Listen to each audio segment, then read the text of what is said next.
আর আমি যাদের হাতে ক্ষমতা দান করি তারা যেন নামাজ কায়েম করে, যাকাত প্রদান করে, সৎ কাজের আদেশ দেয়, অসৎ কাজের নিষেধ করে। আর এসব কাজের প্রতিদান শুধু আল্লাহর হাতে। বাংলাদেশ জামাতে ইসলামী জগন্নাথপুর ইউনিয়নের 1 নম্বর ওয়ার্ডের স্বাধীন বাজার কর্তৃক আয়োজিত আজকের এই অফিস উদ্বোধনী অনুষ্ঠানের সম্মানিত সভাপতি, 1 নম্বর ওয়ার্ডের সভাপতি ভাই মোহাম্মদ ইউনুস আলী, বিশেষ অতিথি হিসাবে উপস্থিত আছেন গণমানুষের নেতা, বাংলাদেশ জামাত ইসলামীর উপজেলা কর্ম পরিষদের সদস্য, জামাত ইসলামী মনোনীত কুমারখালী উপজেলা চেয়ারম্যান নমিনি, বাগুলার ইউনিয়ন থেকে বারবার নির্বাচিত সাবেক সফল চেয়ারম্যান জননেতা জনাব মাওলানা শামসুদ্দিন আহমেদ। এখানে উপস্থিত আছেন বাংলাদেশ ইসলামী ছাত্র শিবিরের কুমারখালী উপজেলার সাবেক সভাপতি, বর্তমান আশুলিয়া থানা সভাপতি। তার চেয়ারটা ওই পাশে দেওয়া ঠিক হয় নাই, তার পদমর্যাদাটা আমাদের চাইতে বেশি, কারণ শিবিরের ঢাকা অঞ্চলের একটা থানা সভাপতির মূল্য জেলা সভাপতি চাইতে বেশি। আমাদের স্নেহের জাকারিয়া মুজাহিদ। উপস্থিত আছেন জগন্নাথপুর ইউনিয়নের সেক্রেটারি আশরাফুল ইসলাম, এই অঞ্চলের বিশিষ্ট আলেমে দ্বীন মাওলানা মুজাম্মেল হক, আমাদের বিশিষ্ট কণ্ঠশিল্পী আনোয়ার হোসেন সহ এই স্বাধীন বাজার এলাকার জনতার একাংশ। আসসালামু আলাইকুম। আপনারা সবাই ভালো আছেন তো? আল্লাহ পাকের অশেষ মেহেরবানি যে আমরা স্বাধীন বাজারের মতো একটা জায়গায় অফিস উদ্বোধনী করতে যে প্রায় 1000 খানেক লোক উপস্থিত। জামাত ইসলামীর জন্য একটা কুষ্টিয়া জেলাও এত বড় একটা সমাবেশ করতে পারবে অন্য সময় এই চিন্তা করতে পারি নাই। আমরা মতিউর রহমান নিজামীকে নিয়ে সম্ভবত এইটা 96 সালের দিকে একটা সমাবেশ করতে গিয়েছিলাম, সেখানে 1000 খানেক লোক হয়েছিল। বাজার মুখে আমরা সেই সমাবেশ করলাম। আর এই স্বাধীন বাজারে একটা ওয়ার্ডের একটা অংশের প্রোগ্রামে এতগুলো মানুষ উপস্থিত হয়েছে, এর জন্য আমরা আল্লাহর দরবারে শুকরিয়া জানাবো না? আলহামদুলিল্লাহ। এটাই প্রমাণ করে আগামীর বাংলাদেশে ইসলাম বিজয়ী হবে ইনশাআল্লাহ। ইনশাআল্লাহ।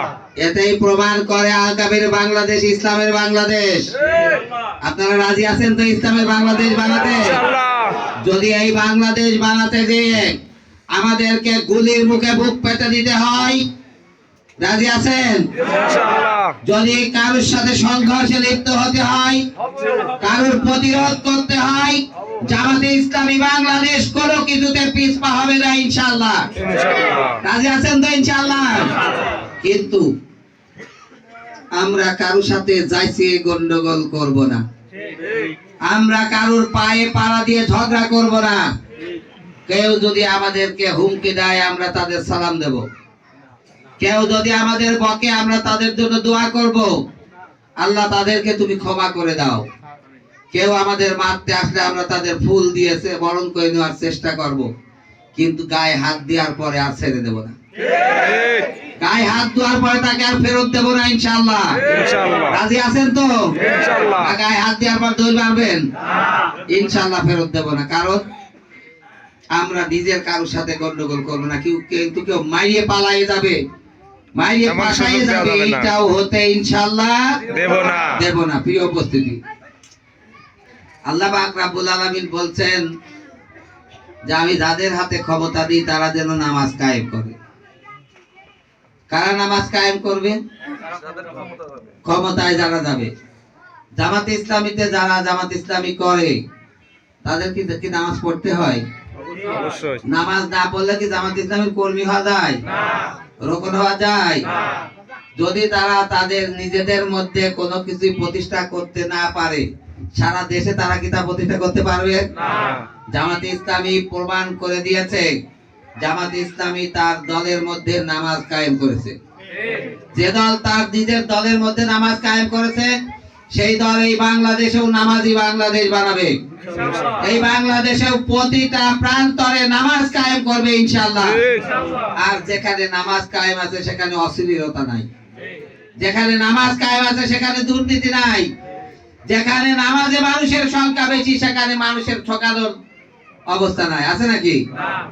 আছে তাদের যারা গাঁজা খায়, যারা মদ খায়, যারা নেশা করে, যারা চাঁদাবাজি করে, যারা চাঁদাবাজিতে চ্যাম্পিয়ন, তারা দলের নেতা হয় তাদেরকে। যারা নিজের দলকে চাঁদাবাজ আর সন্ত্রাসীদের দিয়ে পরিপূর্ণ করে, তারা দেশটাকে সন্ত্রাসী দেশ বানাতে পারে, কিন্তু সেই দেশটাকে তারা ভালো দেশ হিসাবে দেশবাসীকে উপহার দিতে পারে না। প্রিয় উপস্থিতি, বাংলাদেশ জামাত ইসলামী এই দেশটাকে একটা ভালো মানুষের দেশ, একটা নামাজি মানুষের দেশ, একটা চাঁদাবাজ মুক্ত বাংলাদেশ হিসাবে এই দেশবাসীকে উপহার দিতে চাই। আমাদের দলে দেশের গান ওঠে, মানুষ ব্যঙ্গ করে গান করেছে। চাঁদা তোলার কয়টি লাভ? 1 নম্বরে নিজে পাই, 2 নম্বরে, 3 নম্বরে। তারপরে আমরা অমুক নেতার সৈনিক, চাঁদা তুলি, ভাগ করতে করতে আবার খুন হয়। জামাতে ইসলামীতে বাংলাদেশের 81 বছর জামাত ইসলামীর বয়স, 83 বছর। এই 83 বছরে জামাত ইসলামীর 1 টাকা চাঁদাবাজি করেছে কোথাও? এরকম নজির আছে নাকি? ওনারা এখন জামাত ইসলামীর একটা চাঁদাবাজি ধরতেছে, বলতে জামাত ইসলামী এত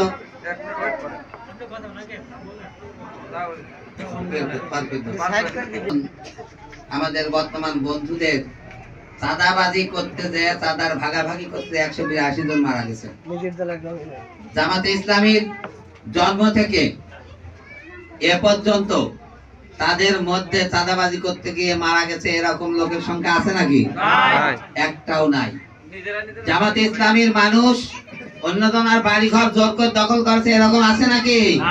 হ্যাঁ, একটাও দেখাতে পারবে না। যারা জামাতে ইসলামী আবার বলে তারা চাঁদা তোলে, আমাদের দেখাচ্ছে যে চাঁদা তোলে। কি রকম? কয় যে জোর করে করে ইয়ানত দেন। এখানে ইয়ানত দেন কারা আছেন বলেন তো? জোর করে ইয়ানত দেওয়া হয় নাকি আপনাদের? হ্যাঁ, একটা গল্প শুনেছিলাম। 2 জনাই ঝগড়া লাগেছে, বুঝলেন? ঝগড়া লাগলে একজন বলতেছে তোর মা ওই যে অমুকের সাথে চলে গেছিল, তোর খালা অমুকের সাথে খারাপ, তোর অমুকের যে খেলের পাড়ার তরিতে ধরে নিয়ে আইছিল, এরকম বার বহু দোষ দিচ্ছে। দিদি কথা তুমি থামো, তোমারও দোষ একেবারে কম নাই। কে কয় তোমার মার একবার কাছেই কামড়াছিল। বুঝতে পারছেন? ওরা জামাতে ইসলামীর দোষ ধরার জন্য জামাতে ইসলামীর যারা ইয়ানত দেয়, জামাতে ইসলামীর যারা ইয়ানত দেয় তারা বাংলাদেশে আল্লাহর দ্বীন বিজয় করার জন্য তার রক্ত ঘামানো টাকা দেয়, অথচ তারা এটাকে চাঁদা হিসাবে তারা দেশের কাছেই কামড়াদের মতো। কারণ দোষটা একটা ধরতে হবে, তাই না? এরা আমাদেরকে বলছে জামাতে ইসলামী জান্নাতের টিকিট বিক্রি করে। জামাতে ইসলামী কি জান্নাতের টিকিট বিক্রি করেছে আপনাদের? কারো কাজ বলেছে দাঁড়িপাল্লায় ভোট দেন জান্নাতে দিয়ে দেব? বরং আপনারাই এসে স্লোগান দিয়েছে লা ইলাহা ইল্লাল্লাহ, ধানের শিশি বিসমিল্লাহ, লা ইলাহা ইল্লাল্লাহ, নৌকার মালিক তুই আল্লাহ, দাঁড়িপাল্লার মালিক আর কেউ না। জামাতে ইসলামী বাংলাদেশ এই বাংলাদেশকে একটা নৈতিক মানুষের বাংলাদেশ বানাতে চায়। জামাতে ইসলামী বাংলাদেশ এই বাংলাদেশের প্রতিটা মানুষকে কুরআন হাদিসের আলোকে শিক্ষা দিয়ে একজন জান্নাতি মানুষ হিসাবে বানাতে চায়। এজন্য জামাতে ইসলামী বাংলাদেশ জান্নাতের টিকিট বেচে না। জামাতে ইসলামী বাংলাদেশ দেশের মানুষকে কোন পথে গেলে জান্নাতে যাওয়া যায় সেই পথের সন্ধান দেয়, সেই পথ দেখায় দেয়। একজন মানুষ যদি সেই পথে সঠিকভাবে চলে সে জান্নাতি। যদি জামাতে ইসলামী করেও সেই পথে না চলে তাহলেও সে জান্নাতে যেতে পারবে না। জামাতে ইসলামী কাউকে এই গ্যারান্টি দেয় না যে জামাতে ইসলামী বাংলাদেশ তুমি জামাত করো, জামাত করলেই তুমি জান্নাতে চলে যাবে। জামাত করলেই কেউ জান্নাতে যায় না। জান্নাতে যেতে হলে খোদার পরিকল্পনা অনুযায়ী আগাতে হবে, কোরআন হাদিসের আলোকে জীবন করতে হবে। জামাত ইসলামী বাংলাদেশ দেশের মানুষকে সেই রাস্তাটা দেখায়। এতে আপনাদের কাজ আলা ধরে যাচ্ছে। আপনারা আমাদের নামে অপবাদ দিচ্ছেন আমরা জান্নাতের টিকিট বেচেছি, আমরা নাকি কোরআন হাদিস শপথ করাচ্ছি। কাউকে এরকম করাইছি নাকি? মিথ্যাচারের একটা সীমা আছে। আপনাদেরকে একটা কথা সাবধান করে বলতে চাই, একটা মিথ্যা বলতে কমপক্ষে 10টা মিথ্যা লাগে। ওই 10টা মিথ্যা ঢাকতে 100টা মিথ্যা লাগে, আর 100 মিথ্যা ঢাকতে 1000 মিথ্যা লাগে। আর এর মধ্যে কোনো না কোনো সময় জনগণের হাতে ধরা খেয়ে যাবে। সারা বাংলাদেশে জামাত ইসলামী চাঁদাবাজি করে এরকম প্রমাণ কেউ দেখাতে পায় না, কেউ বিশ্বাস করে নাই। জামাত ইসলামীর টুপি পরা দিয়ে প্রমাণ করতে চাইছেন যে জামাত ইসলামী দর্শন করেছে, পরে সাংবাদিকরাই লাগেছে অমুক জায়গার অমুক দলের নেতা। এরা প্রমাণ করতে পারেন নাই। বিভিন্ন জায়গাতে জামাত ইসলামীতে যোগদান করতে বিভিন্ন দল থেকে আপনারা বিভিন্ন লোকের নতুন টুপি কিনে দিয়ে, একই কালারের টুপি কিনে দিয়ে প্রমাণ করতে চাইছেন যে জামাত ইসলামীর থেকে বিএনপিতে যোগদান করছে। দেখা গেল যে জামাত ইসলামের টুপি না, ওই টুপির ধরন ছিল চরমনের টুপি। কারণ আপনারা টুপি চিনতে ভুল করেছেন। চরমনের টুপিতে জামাত বানাতে সাজাতে যায় আপনারাই ধরা খাইছেন। দেশের জনগণ এটা ধরে ফেলাইছে। অর্থাৎ অপকর্ম করতে গেলে দেশের জনগণ যে বুঝে ফেলা যায়, এটা আপনারা এখনো বুঝতে শেখেন নাই। বাংলাদেশ জামাত ইসলামী কোন দুর্নীতিবাজ, কোন চাঁদাবাজ, কোন অপকর্মকারীকে নিয়ে জামাত ইসলামী নয়। জামাত ইসলামী আগে তাদের দলের ভিতরে সংশোধন করে। জামাত ইসলামী আগে তাদের দলের ভিতরে নৈতিক, ইমানদার, আমানতদার মানুষ বানায়, তারপরে দেশটাকে একটা নৈতিক দেশ বানানোর কাজ করতেছে। প্রিয় উপস্থিতি, আমরা যারা নির্বাচনে এসেছি, আমরা যারা নির্বাচন করছি, আমাদের মাওলানা শামসুদ্দিন আহমেদ, আমাদের আমি, আপনাদের এখানে আব্দুল লতিফ মাস্টারকে এখানে চেয়ারম্যান করা হয়েছে, জানেন তো? এরা কি আজকের থেকে জামাত ইসলামী করতেছে না? জামাত ইসলামীতে 250 কোটি টাকা দিয়ে যোগদান করে চেয়ারম্যানে দাঁড়িয়েছে। আপনারা তাদের দেখেন, যাদের টাকা বেশি নমিনেশন তারা পায়। আবার দলের নেতাদের 5 কোটি 10 কোটি টাকা ঘুষ যারা বেশি দিতে পারে তারা নমিনেশন পায়। জামাত ইসলামীতে এরকম আছে নাকি? এরকম নজির জামাত ইসলামীতে নাই। কারণ জামাত ইসলামী যাদের প্রতি আস্থা আছে, জামাত ইসলামীর যাদের প্রতি বিশ্বাস আছে যে আমার এই নেতা আমানতদার, আমার এই নেতা জনগণের সম্পদ লুণ্ঠন করবে না, তাকেই তারা নমিনেশন দেয়, তাই না? আর আরেকটা কাজ জামাত ইসলামী করে, আপনারা দেখতেছেন আমাদের এখানে জামাত ইসলামীর নমিনি বাদে যতগুলো লোক নির্বাচন করতেছে, তারা তাদের ব্যক্তিগত টাকা কোটি কোটি টাকা খরচ করতেছে। কেউ টুপি মাথায় দিয়ে, কেউ টুপি বাদে, কেউ আবার নতুন করে টুপি মাথায় ধরেছে, দেখেছেন তো? তারা কোটি কোটি টাকা খরচ করতেছে। যে লোক ব্যক্তিগত কোটি কোটি টাকা খরচ করে, আবার কেউ বলতেছে আবার অমুক বিল্ডিং দিয়ে দেবো, অমুক প্রতিষ্ঠান জনগণের দিয়ে দেবো, অমুক দিয়ে দেবো। এই প্রতিষ্ঠান তারা আজকে করেন না, এই প্রতিষ্ঠান তো আগেও ছিল নির্বাচনে। এটা তো জনগণকে আপনারা দিতে পারতেন, পারতো না? এখন কেন দিচ্ছেন? এখন আপনার স্বার্থ হাসিলের জন্য, এখন আপনি জনগণকে ধোঁকা দিয়ে ভোট দেওয়ার জন্য এটা করতেছে। যারা এইটা যদি আগে দিতেন তাহলে তো জনগণ খেয়ে উপকার পেত। এখন ভোটের সময় কেন দিচ্ছেন? এর মানে যে আপনি জনগণের সাথে প্রতারণা করতেছেন। জামাত ইসলামী এরকম প্রতারকদেরকে নির্বাচনে দাঁড় করায় না। জামাত ইসলামী পরীক্ষিত সৈনিকদের দিয়ে ভোটে দাঁড়ায়। তাদের ব্যক্তিগত কোটি কোটি টাকা থাকলে এই টাকা খরচ করার এখতিয়ার তার নাই। এই খরচ করে আপনাদের মতো জনগণ, এই খরচ করে দল। যখন সেই ব্যক্তি দুর্নীতির দিকে পা বাড়াবে তখন আঁকড়ে ধরবে। আর আপনারা যারা 50 কোটি টাকা খরচ করতেছে নির্বাচন করার জন্য, তারা তো 200 কোটি উঠাতে চাইবেই, তাই না? এই 200 কোটি টাকা উঠাতে চাইবে কি জনগণের টাকা না কারো বাপের টাকা? জনগণের টাকা। জনগণকে শোষণ করে এই টাকা তারা ঘরে উঠাতে চাইবে। অর্থাৎ ভোট যাদের দিতে হবে তাদেরকে চিন্তা ভাবনা করে দিতে হবে। প্রিয় এলাকাবাসী, আমি একটা ছোট্ট উদাহরণ দিই। আমরা বিভিন্ন জায়গায় গ্রাম্য ভোটে চেয়ারম্যান, মেম্বার এদের ভোট দিই না? এদের শরীফুল খানিক আগে বুঝে গেল স্বার্থ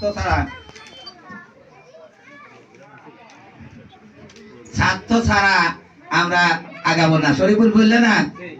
আপনারা শোনেন, এরকম গ্রামের লোকজন কয়, ও গোলামের তো আর পাওয়া যাবে না, ব্লাউজ পাই ছাড়া কিন্তু ভোট দেব না, একখান চাদর ছাড়া ভোট দেব না। কয় যা হবে আমরা নগদে বিশ্বাসী, বাকিতে না।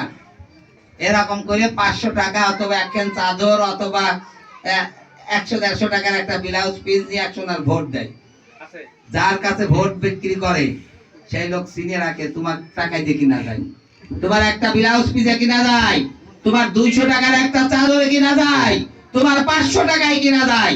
এরা তাদের কি ব্রেনে তাদেরকে এগুলো ফটোকপি করা থাকে, তাই না? যখন একটা কার্ডের জন্য যায় তখন টাকা দেখে যে তুমি একটা ব্লাউজ নিয়ে ভোট দেওয়া লোক, বলে এই কি করতে আইছো? কয় ভাই একটা কার্ড দেন। কার্ডটা নাই, হবি না। 2-4 দিন ঘোরার পরে টাকা পয়সা আছে? কয় ভাই কিছু লাগলেই দেবো না। কয় 10,000 টাকা দেওয়া লাগবে। যখন দেখে যে আর উপায় নাই, ঘুরিয়ে ঘুরিয়ে 2 স্যান্ডেল ক্ষয় হয়ে গেছে, তখন ভাই 10,000 টাকা দেবো না, কার্ড এটা দেন। 10,000 টাকা দিয়ে একটা কার্ড কেনেন। এই কার্ড কি টাকায় বিক্রি করার জন্য? এই কার্ড যাদের আসে, যারা জনপ্রতিনিধি, তাদের সরকারি দায়িত্ব এই কার্ড পাওয়ার উপযুক্ত ব্যক্তিদের খুঁজে খুঁজে তার বাড়িতে পৌঁছে দিয়ে আসা। অথচ এই কার্ড কিনা হলো কয় হাজার টাকায়, আর ভোট পেয়েছে কয় টাকায়? 200 টাকায় বা 500 টাকায়। 500 টাকায় একখান কার্ড বেচে বগল বাজেছে যে ঠগাইছি রে। যখন কার্ড কিনলেন 10,000 টাকায়, লস কার হইল? হ্যাঁ, 9,500 টাকা লস দিলেন। আরো 2 জোড়া স্যান্ডেল ওর সাথে গেছে। আর যদি কোন ইসলামী ব্যক্তিত্ব এদেশের রাষ্ট্র ক্ষমতায় আসে, এদেশে যদি ইসলাম প্রতিষ্ঠা হয়, যারা চেয়ারম্যান, যারা মেম্বার, যারা এমপি, যারা মন্ত্রী, তাদের ইমানি দায়িত্ব হবে প্রত্যেকটা ভুখা লাগা মানুষের কাছে তার অধিকার খুঁজে খুঁজে তার বাড়িতে পৌঁছে দেয়া। কাউকে তার অধিকারের জন্য তাই চেয়ারম্যান মেম্বারের বাড়িতে স্যান্ডেল ক্ষয় করার দরকার হবে না। ইসলাম এরকম আদর্শের দেশ প্রতিষ্ঠা করতে চায় না। ইসলাম এরকম আদর্শের দেশে বাস্তবায়ন করতে চায় না। ইসলাম সেই আদর্শ, সেই যে আদর্শ দিয়ে প্রতিটা জনগণের অধিকার জনগণের কাছে পৌঁছে দেয়।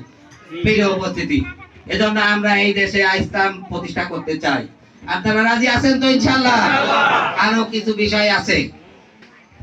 চর এলাকাটা অবহেলিত। আমি সেই ক্লাস 7 থেকেই চরে আসা ধরেছি। এখানে আমার অনেক বন্ধু বান্ধব আছে, কিন্তু এই চর এলাকাটা এমন যে এলাকার উন্নয়নের ছোঁয়া আমরা এখনো লাগাতে পারি নাই। আল্লাহ যদি তৌফিক দেয়, আমি ওয়াদা করে করতে না পারলে তো পাপী হয়ে যাব, তাই না? তবে আমার দৃষ্টি থাকবে প্রথম এই চর এলাকায়। এই চরে কয়েকটা রাস্তায় পানির জন্য চলা যায় না, পানি বাইরে থাকে। আমি এনওর সাথে কথা বলেছি, এই রাস্তাটা স্যাংশনের জন্য আমি আবেদন করেছি। এই রাস্তাটা স্যাংশনের জন্য পাঠানো হয়েছে। যদি হয় তাহলে নির্বাচনের আগেও আল্লাহ তৌফিক দিলে এই রাস্তা হয়ে যেতে পারে। আমরা চেষ্টা চালাচ্ছি। আমি গত কয়েকদিন আগেও কথা বলেছি। সেই সাথে আমাদের এলাকার অনেক ভিতরে অনেক রাস্তা নাই, যাওয়ার মতো কোনো পরিবেশ নাই। আমি দেখলাম, আমি তো বিভিন্ন অলিগলিতে বাড়ি বাড়িতে গিয়েছি। আল্লাহ যদি আমার তৌফিক দেয়, অবকাঠামোর উন্নয়ন, শরীফুল একটা কথা বলেছে, যদি একটা কাজ হয় এই চর থেকেই হবে, তাই না? আমার চিন্তা ভাবনা, যদি উন্নয়নের সূচনা ইনশাআল্লাহ আমরা এই চর থেকে করার চেষ্টা করব ইনশাআল্লাহ। যেহেতু এই উপজেলার 2 উপজেলার মধ্যে আমার কাছে মনে হয়েছে সবচাইতে অবহেলিত এলাকা হচ্ছে চর এলাকা। এই চর এলাকার মানুষদের জন্য, চর এলাকার মানুষদেরকে আমার আত্মার আত্মীয় মনে হয়। আপনি চিন্তা করেছেন অল্প সময়ের নোটিশে এত মানুষ এখানে উপস্থিত, এটাকে চিন্তা করা যায়? আপনারা আমার জন্য দোয়া করবেন, উন্নয়নের সূচনা যেন আমরা আপনাদের হাত ধরে করতে পারি, নাকি? প্রিয় উপস্থিতি, আর একটা কথা আমি বলতে চাই। এই আমাদের দেশের যুব সমাজ আজ ধ্বংস প্রায়। যুব সমাজকে চাঁদাবাদিতে উৎসাহিত করে দলের নেতারা, যুব সমাজকে নেশাগ্রস্ত করে দলের নেতারা। জামাত ইসলামী বাংলাদেশ যদি রাষ্ট্র ক্ষমতায় আসে, যুবকদেরকে নিয়ে একটা নতুন বাংলাদেশ গড়বে। যুবকদেরকে একদল নতুন নৈতিক মানুষ হিসাবে গড়ে তোলা হবে এবং এদেশের দুর্নীতি মুক্ত করে যে অর্থ সম্পদ রক্ষা হবে তা দিয়ে যুবকদের কর্মসংস্থানের ব্যবস্থা করা হবে। বাংলাদেশে একদিন যা দুর্নীতি হয়, সেই টাকা যদি সেভ হয়, তাহলে হাজার হাজার যুবকের কর্মসংস্থানের ব্যবস্থা হয় একদিনের দুর্নীতির টাকা দিয়ে। প্রিয় উপস্থিতি, যদি আমরা সারা বছরে এই দুর্নীতির টাকা বাঁচাতে পারি, তাহলে যুবকদের বেতন দিয়ে, বর্তমান যে দেশের মেধাভিত্তিক ব্যবস্থা নাই, যে ঘুষ বেশি দিতে পারে, যার দল ক্ষমতায়, যার মামু খালু আছে, তারা দেশের বড় বড় পদে চাকরি পায়। মেধাবী ছাত্ররা লেখাপড়া করতে পারে না অর্থের অভাবে। জামাত ইসলামী বাংলাদেশ রাষ্ট্র ক্ষমতায় আসলে ছাত্রদেরকে যাদের মেধা আছে তাদের মেধার বিকাশ ঘটানোর জন্য প্রয়োজনে তার ওই সাবজেক্ট অনুযায়ী বেতন দেওয়া হবে, তাদের ভাতার ব্যবস্থা করা হবে, ভাতার ব্যবস্থা করে এই মেধাগুলোকে বিকাশ ঘটানো হবে। এবং রাষ্ট্র পরিচালনায় বড় বড় পদে যদি মেধাবীরা থাকে, বিশ্বের প্রতিযোগিতায় আমরা এগিয়ে যেতে পারবো না? আমরা বিশ্বের প্রতিযোগিতায় এখন অনেক পিছনে, কারণ অন্যরা মেধাবীদের দিয়ে রাষ্ট্র চালায় আর আমরা দল দিয়ে চালাই।